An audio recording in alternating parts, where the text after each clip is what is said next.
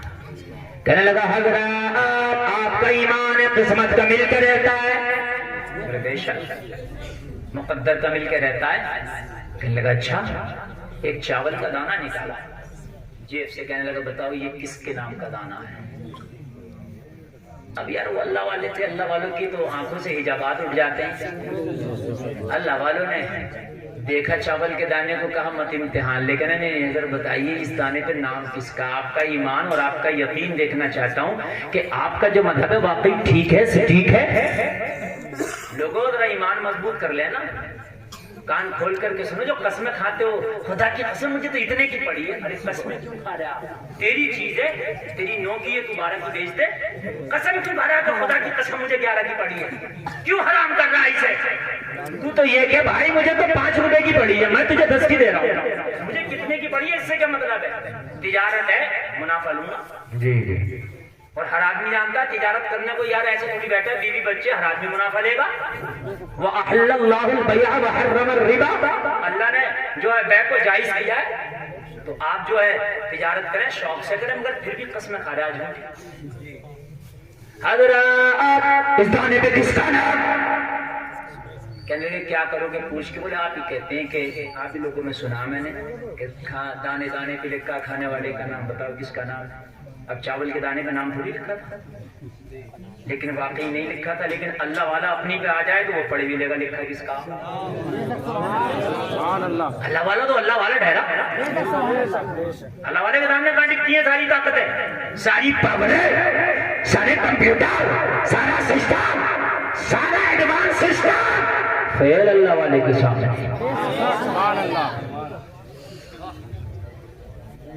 کہنے لگے کیا کرو گے؟ کہنے لگے بتائیے کس کا ہے، پھر ہم آپ کو بتاتے ہیں۔ اللہ والے نے ایک سیارس پرندہ ہوتا ہے، اس کا نام لے کے بتایا، یہ اس کا نام اس پہ لکھا، وہ پرندہ اسے کھائے گا۔ کہنے لگے بس لوگ کھائے گا پرندہ، لیا اور کھا گیا۔ لیکن جو قسمت میں نہیں ہے نہیں، کچھ بھی کر لو نہ، شداد نے جنت بنوائی مگر قسمت میں نہیں تھی، رب نے کہا بنوا دے، منع نہیں کر رہا مگر قسمت میں نہیں ہے، رہ گا نہیں۔ یہ جھوٹ بول کے، دلالیاں کر کے، لوگوں کی کھیت جوت کے، مینڈا کاٹ کے، چکروٹا تنگ کر کے، قبرستان جوت کے، لوگوں کو ستا کے، جھوٹ بول کے، حلال و حرام کما کے، اور اس کے بعد میں بلڈنگ بناتا، مگر اللہ کی رحمت ٹھان لیتی ہے، اللہ کی قدرت ٹھان لیتی ہے، بنا لے، رہ گا نہیں، بنا لے، رہے گا نہیں۔ اور دیکھا کہ بنا کے نپٹا، انتقال ہو گیا، کہاں رہا؟ کھا لیا۔ اللہ والا خاموش، کہنے لگا حضرت کیا ہوا؟ اس دانے پہ تو آپ کہے پرندے کا نام تھا، اور یہ تو میں نے کھا لیا، مگر اس نے جلدی میں کھایا۔ بحث کی تھی نا تھوڑا سا، جلدی میں کھایا، مقابلے میں کھانا، تو جلدی میں کھایا، وہ حلق کے نیچے تو نہیں گیا بلکہ اوپر چڑھ گیا۔ کبھی کبھی ایسا ہوتا ہے کہ آپ کھاتے ہو تو کچھ اوپر چڑھ جاتا ہے، اب لگتا ہے کہ اب چھینک آئی، اب چھینک آئی، اس طریقے سے اب کھا تو لیا، اب بات تو کر رہا مگر اب چھینک آئی اور اب چھینک آئی، اوپر چڑھ گیا۔ یہ بکری چلتے چلتے راستہ سے گزری، تھوڑی دور پر ایک پرندے کا وہی جوڑا چگ رہا تھا، اپنا جو چگا لیتا نا، لے رہا تھا، اس کو چھینک عین اس کے سامنے آ گئی، اور جب چھینکا تو ناک کے راستے سے وہ چاول کا دانہ کود کے وہیں گرا جہاں وہ پرندہ چگا اپنا لے رہا تھا۔ جیسے اس کے سامنے آیا، اس نے چونچ مارا اور اٹھا لیا۔ اللہ والے نے کہا پتا نام کس کا ہے؟ تو نے کھا تو لیا تھا مگر تیری قسمت میں نہیں تھا، اللہ نے تیرے حلق کے نیچے نہیں جانے دیا، قسمت میں تھا تیرے منہ سے ہو کے بھی واپس آ گیا، اللہ والے کے قدموں پہ گر گیا اور گر کے بولا حضور میں سمجھ گیا اللہ حق ہے، سچ ہے، اس کا پروگرام بالکل فکس ہے، ہاتھ بڑھا کے مجھے کلمہ پڑھا دو۔ سبحان اللہ سبحان اللہ، اس کا پروگرام بالکل سچ ہے، میں مان گیا، مجھے کلمہ پڑھا دیں، مجھے کلمہ پڑھا دیں، اور کلمہ پڑھ کے داخل اسلام ہو گیا۔ جلسے میں آنے والوں مجھے بتاؤ کتنے لوگ یہ سوچتے ہیں کہ یار جب قسمت کا مل کے ہی رہے گا تو کیوں نہ جائز طریقے سے کمائیں، کیوں نہ حلال طریقے سے کمائیں، کیوں نہ اللہ نے اگر ہماری روزی میں اللہ نے اگر ہمیں مالی کے نصاب کیا ہے تو اگر زکوٰۃ ہمارے پر ہے تو کیوں نہ ہم زکوٰۃ نکالیں۔ کتنے لوگ ہیں لیکن ایسے ہی کھاتے ہیں، اگر تم نے زکوٰۃ نہیں نکالی تو مال بڑھے گا نہیں۔ آپ کی یہ سوچ ہے کہ اگر میں زکوٰۃ نہیں نکالوں گا تو میرا مال بڑھ جائے گا، جلسے میں آنے والوں سوچ کو نکالنا پڑے گا، تیرا مال بڑھے گا نہیں بلکہ تیرا مال گھٹتا رہے گا، تیرے گھر کی برکتیں نکل جائیں گی، تیرے گھر کا سکون و قرار ختم ہو جائے گا، تیری زندگی کا قرار ختم ہو جائے گا۔ جلسے میں آنے والوں اگر اللہ نے آپ کو مالی کے نصاب کیا ہے تو حساب لگا کے زکوٰۃ نکالو۔ گھر کا جو مالک مین مکھیا ہے اس کو چاہیے کہ سال میں ایک بار بالکل قلم لے کے بیٹھ جائے اور ایک ایک سکے کا زکوٰۃ نکالے، اس لیے کہ مرنے کے بعد اس کا حساب تجھ سے ہوگا، بڑا سخت بیٹھے گا۔ اور تو کیا سوچتا ہے کہ زکوٰۃ دے دوں گا تو میرا مال گھٹ جائے گا؟ نہیں، بلکہ تیرا مال بچ جائے گا، بلکہ تو ڈاکٹر کے پاس جانے سے بچے گا، بلکہ تیرا مال کورٹ کچہری میں جانے سے بچے گا، بلکہ تیرا مال سن لے دوسری غلط جگہوں سے جانے سے بچے گا۔ اگر اللہ نے تیرے پاس زکوٰۃ واجب کیا ہے، زکوٰۃ نکال، اپنے مال کو پاک کر۔ بے شک بے شک۔ لیکن کتنے لوگ ہیں، بہت کم لوگ ہیں جو حساب لگا کے زکوٰۃ کو نکالتے ہیں، سوچتے نکال دیا تو کم ہو جائے گا۔ لوگوں تمہاری سوچ غلط ہے۔ جلسے میں آنے والوں ایک کان کھول کر کے سنو، آپ دنیا کا کوئی بھی کام کر لو مگر اس میں ایسی گارنٹی نہیں ہے۔ اگر آپ تعلیم کے لیے اپنے بچے کو کہیں کالج میں لے کے جاؤ تو کالج والے سے بات کرو میں اپنے بچوں کا ایڈمیشن کرانا چاہتا ہوں، تو کالج والا کہے گا پہلے اس کی فیس جمع کرنا پڑے گی، بعد میں اس کا ایڈمیشن ہوگا۔ اگر آپ یہ کہو مجھے دوائی چاہیے تو ڈاکٹر کہے گا پیسے پہلے چاہیے اس کے بعد میں تجھے دوائی ملے گی۔ اگر آپ کہو گے مجھے سفر کرنا ہے تو ٹکٹ والا کہے گا پیسہ پہلے ٹکٹ بعد میں ملے گا۔ اگر آپ کہیں آپ کو کھیتی کا کام کرنا ہے، آپ بیج لینے کے لیے جاؤ تو بیج لینے والا کہے گا بیج بعد میں اس کا پیسہ پہلے۔ آپ کہو گے میں بیج کا پیسہ تو دے رہا ہوں، کیا کھیتی کی گارنٹی ہے؟ تو کہے گا نہیں۔ آپ کہو گے کہ میں پیسہ تو پہلے دے رہا ہوں، میرے بچے کی تعلیم کی گارنٹی ہے؟ اسکول والا کہے گا نہیں۔ آپ کہو گے ڈاکٹر سے میں پیسہ پہلے دے رہا ہوں لیکن کیا شفا کی گارنٹی ہے؟ ڈاکٹر کہے گا نہیں۔ مگر زکوٰۃ کا نظام اللہ نے ایسے بنایا کہ اللہ پہلے تمہیں مال عطا فرما رہا ہے اور ایک سال اس مال کو خوب اچھے سے استعمال کرو، ایک سال کے بعد اللہ آپ سے کہہ رہا ہے کہ اب زکوٰۃ دو۔ ایک سال کے بعد بتاؤ ایسا نظام ہے کہیں؟ مجھے بتایا ہر چیز میں پیسہ پہلے لیکن زکوٰۃ میں مال پہلے پیسہ بعد۔ تو نکالو کر اللہ نے مالی کے نصاب کیا۔ بعض آدمی ایسا ہوتا ہے میرے بھائیوں کہ خود تو نکل جاتا ہے لیکن وہ زندگی میں زکوٰۃ نہیں نکال پاتا، خود نکل جاتا ہے لیکن زکوٰۃ وہ نکال نہیں پاتا۔ اگر زکوٰۃ نہیں نکالو گے نا جلسے میں آنے والوں بڑا خطرناک مسئلہ ہے، بہت خطرناک ہے۔ تیرے گھر والے کھائیں گے، تیرے بیوی بچے کھائیں گے،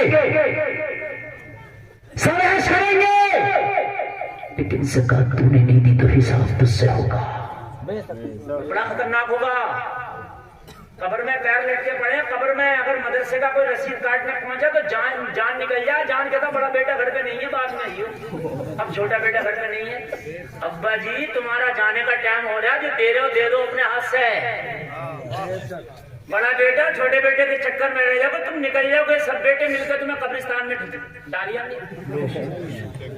ہاں، اور مرنے کے بعد پھر بڑے پھل لائیں گے، بڑی فاتحہ کرائیں گے۔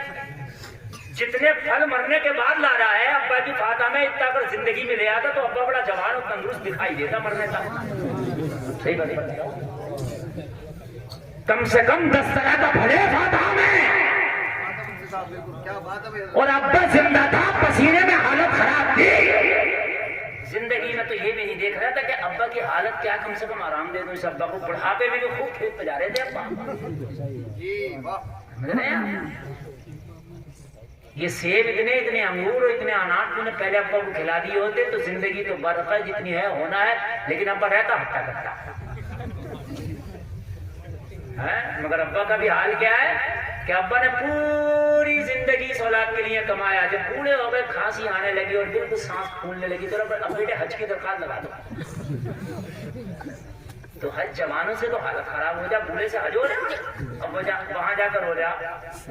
بلڈنگ کے بالکل دروازے پہ کھڑا، بات بالکل اپنے جو اس کا کمرہ کہہ رہا میری بلڈنگ کھو گئی، تو کھو گیا تیری بلڈنگ کھو گئی، بتا مجھے صحیح بات ہے بالکل، وہاں کھڑا کر رہا میری بلڈنگ کھو گئی، اگر تیری بلڈنگ کھو گئی ہے تو کھو گیا، بلڈنگ تو وہی ہے۔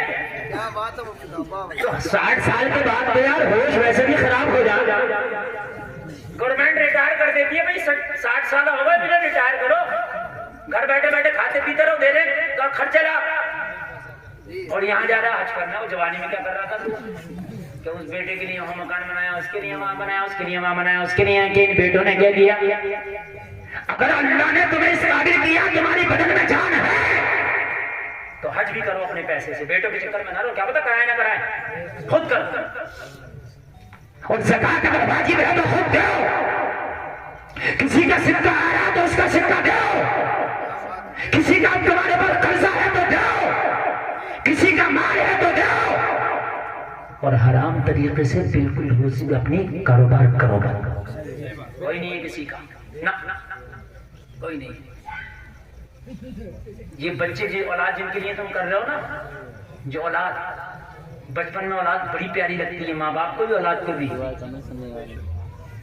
بیٹے کہتے ہیں اماں میری ہے بچپن میں، دوسرے کہتا نہیں میرے ہیں ابو، لڑتے ہیں میں سوؤں گا امی کے پاس، میں سوؤں گا ابو کے پاس، اور جب یہ جوان ہو گئے ابا بوڑھے ہو گئے تو کہہ رہے ہیں ابا تیرے ہیں، ایک بات بتا رہا ہوں میں، ابا تیرے ہیں، تو رکھے گا اتنے دن، تو رکھے گا اتنے دن، تو رکھے گا، آئے پڑھتے لگ گئے باپ کے، آئے پڑھتے لگ گئے ماں کے، اور جلسے میں آنے والوں یاد کہاں ہو، میرا کان کھول کے سنو، اللہ نے تمہیں پاور دیا ہے تو اپنے رہتے رہتے اپنی زندگی میں صحیح کام کر جاؤ، اپنی زندگی میں کیا کر جاؤ، صحیح۔ کسی کا اگر حرام آئے میری ماں میں کان کھول کر سنو، اگر تمہارا بیٹا تمہارا شوہر حرام طریقے سے کماتا اور گھر میں لاتا تو اپنے شوہر سے کہہ دو میرے شوہر ہم گوشت نہیں دال کھائیں گے، مگر ہمارے بچوں کو خبردار جو حرام کے لقمے لے کر کے آیا، حلال حلال ہونا چاہیے، حلال کا لقمہ ہونا چاہیے، حرام نہیں۔ جس دن تیری روزی پاک ہو گئی، تیری نسل خدا کی قسم کبھی تیری باغی نہیں ہو سکتی، تیری مطیع و فرما بردار ہوگی، یہ نسل تیری باقی نہیں ہو سکتی، لیکن روزی تیری حلال ہو، اور حلال روزی میں اللہ برکت بھی فرماتا ہے، اور حلال روزی میں اگر اللہ چاہے تو اتنی برکت کر دے، اتنی برکت کر دے کہ اللہ تجھے حلال طریقے سے کمانے پر کروڑ پتی بھی بنا سکتا ہے، بنا سکتا اللہ۔ مغلیہ سلطنت کا ایک بادشاہ گزرا ہے جس کا نام ہے اورنگزیب، بہت بڑا بادشاہ، معلوم ہے ان کی دور حکومت میں سچائی کا یہ عالم تھا، یہ عالم تھا، یہ عالم تھا، لوگوں کان کھول کر کے سنا، خود بادشاہ کا یہ حال تھا کہ ٹوپیاں بنا بنا کے اپنے گھر کے خرچے چلاتا، قرآن شریف کی کتابت کرتا، اور ان نسخوں کو ہدیے کے ذریعے لوگوں اپنے گھر کا خرچہ چلاتا۔ اورنگزیب کے گھر میں کبھی سرکہ اور کبھی مسور کی دال کا پانی، یہ ایک طریقے کا سالن ہوتا، دونوں سالن کبھی نہیں ہوتا۔ جلسے میں آنے والے اتنا بڑا بادشاہ، لیکن حال یہ تھا کہ خالی ٹوپی بنا بنا کے اپنے گھر کا خرچہ چلاتا۔ میں یہ نہیں کہتا کہ پیسہ کمانا بری بات ہے، مگر یہ ضرور کہتا ہوں کہ پیسہ کماؤ مگر حلال طریقے سے کماؤ۔ ارے یار ایک بات بتاؤ، ایک مچھلی سمندر میں ایسی ہے کہ اس کا ایک وقت کا کھانا ہاتھی کے برابر ہے، اس کا کوئی کاروبار نہیں، کوئی بزنس نہیں، مگر اللہ اسے بھوکا نہیں سونے دیتا، اللہ اسے بھی کھلاتا۔ تو مجھے پتا کہ تیری دو روٹی اللہ تجھے نہیں کھلائے گا، اللہ تیری قسمت کا بھی تجھے کھلا کر رہے گا، سبحان اللہ۔ اچھا ایک بات اور بتاؤں میں آپ کو، 18,000 مخلوقات اللہ کی، ایک انسان ہے اس کا کاروبار ہے، باقی کسی کا کاروبار ہی نہیں ہے، سب کے پیٹ بھر رہے ہیں، اس انسان کا ہی پیٹ نہیں بھر رہا، بات حقیقت ہے کہ نہیں؟ پیٹ سب کے بھر رہے ہیں، ہاتھی کا بھی پیٹ بھر رہا، پرندوں کا بھی پیٹ بھر رہا، چرندوں کا بھی پیٹ بھر رہا، مچھلیوں کا بھی پیٹ بھر رہا، سب کو پیٹ، اور اللہ ایسا بناتا ہے کہ سب کو وہی کھلاتا ہے جو وہ کھانا چاہتا ہے۔ ارے اللہ کی مخلوق میں کچھ شاکاہاری ہے اور کچھ ماساہاری ہے، بولو ہے کہ نہیں ہے؟ جو ماساہاری ہے اللہ سے ماس کھلاتا ہے، جو شاکاہاری ہے اللہ اسے شاکاہاری کھلاتا ہے۔ بولو کھلاتا کہ نہیں کھلاتا ہے؟ مخلوقیں اتنی ہیں وہ کیا کیا کھاتی ہیں ان کا نام تو دور رہا، ان کا یہ بھی پتہ نہیں ہوگا یہ غذا کیا کھائیں گے، اور اللہ ان کی غذا بھی معلوم ہے کیا کھائیں گے، سب کھلا رہا۔ تو بتاؤ ہمیں کیسے نہیں کھلائے گا؟ میرے بھائی بتائیے کیسے نہیں کھلائے گا؟ اورنگزیب کے ایک استاد تھے ملا احمد جیون، سبحان اللہ، ملا احمد جیون بہت بڑے عالم کا نام ہے، بہت بڑے عالم۔ اورنگزیب نے چاہا کہ حضرت کی دعوت کر دو، اورنگزیب نے دعوت کر کے ملا احمد جیون کو خط بھیجا، حضور آپ کی دعوت ہے، تشریف لے آئے دہلی۔ حضرت بھی حضرت ہی تھے۔ خط کے جواب میں لکھا، اورنگزیب مدرسے میں پڑھاتا ہوں، تیرے یہاں آؤں گا تو چھٹی ہوگی، اور مدرسے کی چھٹی کرنا نہیں ہے، شعبان میں مدرسے کی چھٹی پڑے گی تو شعبان میں تیرے یہاں دعوت کھانے آؤں گا۔ سبحان اللہ بول دو۔ اگر آج کا ہوتا تو سب کچھ چھوڑتا، بادشاہ کا نوتا آ گیا میاں، پہلے دعوت کھائی جائے گی بعد میں دیکھا جائے گا، بادشاہ شہنشاہ ہندوستان، مگر کہا چاہے شہنشاہ ہندوستان ہو یا کوئی ہو، لیکن جائیں گے جب مدرسے سے چھٹی ملے گی۔ اچھا بادشاہ بھی ایسا تھا، آج کا ہوتا تو تکبر والا، گھمنڈ والا، تو کہتا بھائی ذرا پکڑ کے لاؤ، یہ مولوی آیا نہیں، جب پکڑ کے لاؤ وہیں سے لٹھاتی میں لاؤ۔ حقیقت بتانے ہیں نا، آئے گا کیوں نہیں، ہم بادشاہ۔ لیکن بادشاہ خوش ہوا، حضرت واقعی آپ کو اپنی ذمہ داریوں کا احساس ہے۔ بادشاہ نے شعبان میں انتظار کیا، شعبان میں لوگوں ذرا غور کرو، ملا احمد جیون دہلی دعوت کے لیے پہنچے، بادشاہ کے دسترخوان پہ بیٹھے، جلسے میں آنے والوں ذرا کان کھول کر کے سنو، بادشاہ کے دسترخوان پہ بیٹھے، دو طرح کا سالن آیا، مسور کی دال کا پانی پتلا اور سرکہ رکھا گیا اور روٹی رکھی گئی۔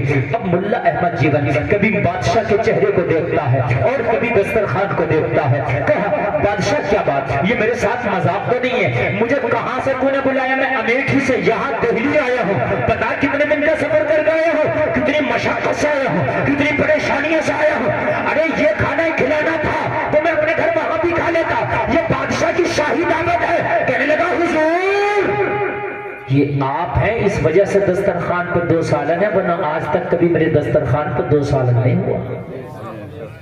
یا تو سرکہ ہی ہوتا یا یہ دال ہی ہوتی، آپ ہیں تب 2 ہیں حضور، چونکہ آپ میرے مہمان ہیں۔ اب حضرت بھی نے خاموش ہو گئے، سبحان اللہ، کھایا، اللہ کا شکر ادا کیا، اللہ کا شکر ادا کرنے کے بعد کہا اورنگزیب بھائی اجازت دے، میں گھر جانا چاہتا ہوں۔ اورنگزیب نے اجازت دیے، جانے لگے۔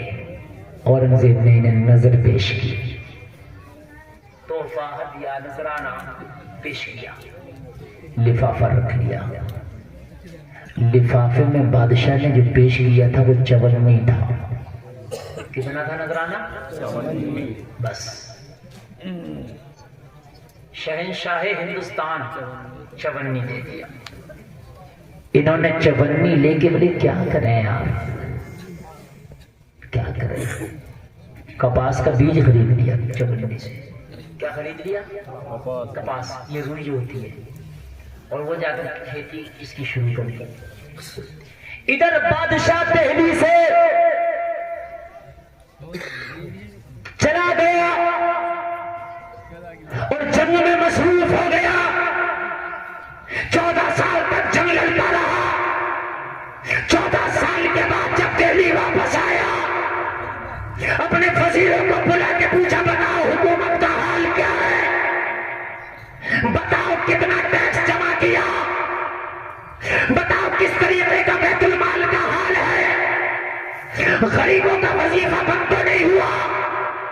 کہا کہا حضور سارے معاملات ٹھیک سے چل رہے ہیں، سارے حالات ٹھیک سے چل رہے ہیں، مگر ایک ایسا ادیوگ پتی نیا پیدا ہوا کہ ابھی اس پہ ٹیکس نہیں لگا سکے ہیں، اس لیے کہ آپ کے ڈر کی وجہ سے اس پہ ہم نے ٹیکس نہیں لگایا، اگر آپ اجازت ہیں تو اس پہ ٹیکس لگائے۔ آپ کی حکومت میں نیا امیر ہوا ہے، نیا بزنس مین ہوا ہے، بہت ترقی کر گیا ہے، بہت مالدار و امیر ہے، بادشاہ نے کہا کون ہے؟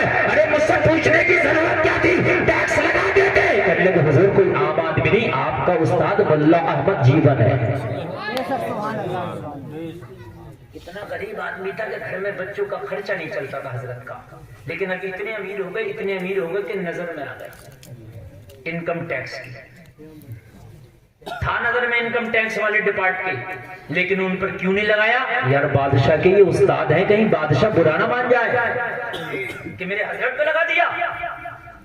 لیکن یہاں تو حال یہ ہے، ایک ہی صف میں کھڑے ہو گئے محمود و ایاز، نہ کوئی بندہ رہا نہ کوئی بندہ نواز۔ آج کے زمانے میں کیا ہوتا ہے، اپنا ہے تو کتنے بھی گناہ واشنگ مشین نے دھل دیا، اور دوسرا ہے تو کتنا بھی نیک ہے اس پہ مقدمے اتنے لگے کہ اس بیچارے کی حالت خراب ہو گئی۔ لیکن یہاں کا حال استاد ہے، مگر کہا استاد کو چھوڑ دو، اگر اورنگزیب بھی ٹیکس کی زد میں آئے تو اورنگزیب کا بھی کان پکڑ کے ٹیکس لے لو۔ ایسے حکومت چلتی ہے اور ایسے ہی گھر چلتے ہیں۔ بات سمجھ میں آ رہی ہے کہ نہیں آ رہی ہے؟ ایسا نہیں ہونا چاہیے، پنچایت کرنے بیٹھ گئے تو دیکھ رہے ہیں کہ میری پارٹی کا ادھر کو اب بے فکر رہے تو نے حرام کتنے کیا، قومت تیری سی۔ خبردار، اگر کسی کا فیصلہ بن کے بیٹھے ہو، کسی کا فیصلہ کرنے بیٹھے ہو تو یہ دیکھ ترازو تیرے ہاتھ میں دی ہے، فرشتہ نامہ اعمال میں لکھنا، اگر کسی کا حق مار لیا یہ غریب تو خاموش ہو کے اپنے دل کو دبا کے بیٹھ جائے گا، بتانے پیشن میں حساب تجھے دینا ہوگا۔ بڑا خطرناک مسئلہ ہے، کتنوں کے معاملے لوگوں آج ان پنچوں کی وجہ سے خراب ہو گئے، اس لیے کہ پنچوں نے فیصلے ایسے کر دیے بالکل ناجائز کہ غریب کو بالکل سراسر دبا دیا، اور اپنے آپ کو کہتا ہے کہ میں بہت بڑا پنچ ہوں، میں بہت بڑا پنچ ہوں۔ میاں دنیا کی پنچایتیں ہم کرتے ہیں، یہ دیکھ تو نے صحیح کتنی کی ہے، وہی ہے تیری پنچایت جو تو نے صحیح کی ہے۔ حضرت اورنگزیب نے کہا ملا احمد جیون کو خط لکھو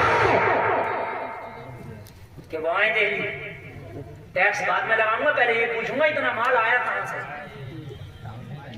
ٹیکس بعد میں لگاؤں گا، پہلے پوچھوں گا کہ اتنا مال آیا کہاں سے۔